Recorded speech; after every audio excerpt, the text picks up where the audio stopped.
Okay, so your homework is going to be to do quiz 8-2, and this one's going to be for grade. So we're going to do a couple together here to just give you some reminders. So the first section is about finding the zeros of the quadratic equation by graphing. All right, so let's take a look at number 1. So remember that this would be the A, so -1. This would be the B, the +6, and the C is -5. So the first thing that we did was we used this -b over 2a to find the axis of symmetry.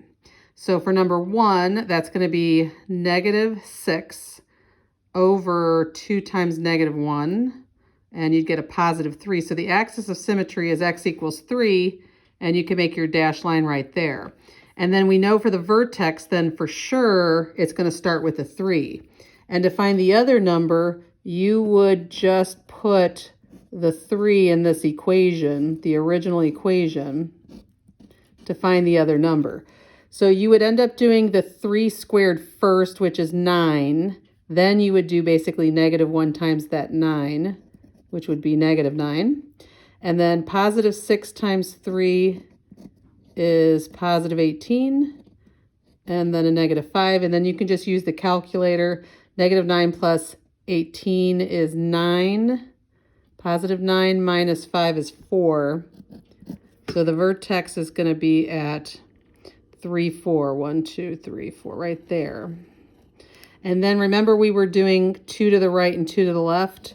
So 2 and 1, and then 4 and 5 would be good.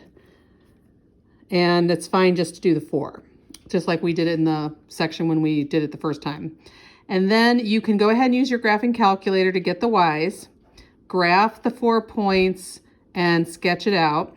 And then remember that the zeros you're going to write with the brackets, and it's going to be where the parabola crosses the x-axis. So most of the time it's going to be 2 numbers, and then you would put the zeros there. Okay, so that's the first section. In the second section, they want you to do the discriminant. So remember, that's going to be b squared minus 4ac. So if we take a look at number 5 here, b is -10.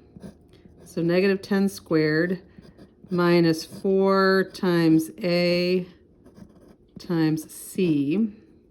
All right, so -10 squared is +100. And then I've got -4 times +1, which is -4. And then -4 times that +25 is -100. And 100 minus 100 is 0.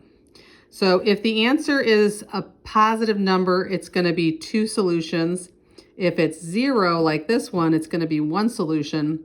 And if you get a negative number here, it's going to be 0 solutions. So that's the discriminant.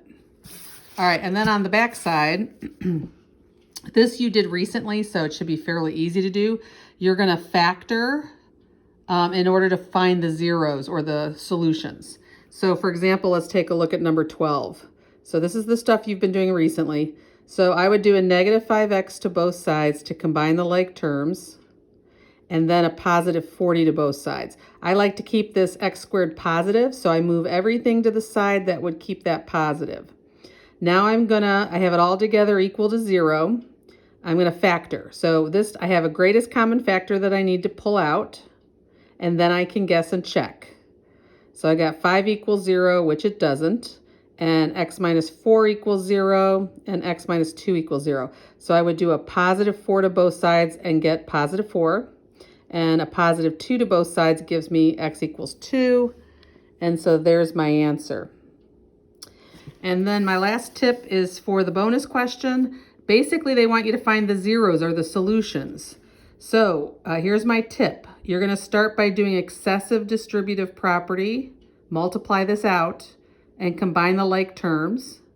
Then get this -16 over to the other side, combine the like terms, and then you're going to factor, just like you did basically up here on 12, and find the zeros. It's not too hard. You could probably get it if you try. And that's my tip for the bonus.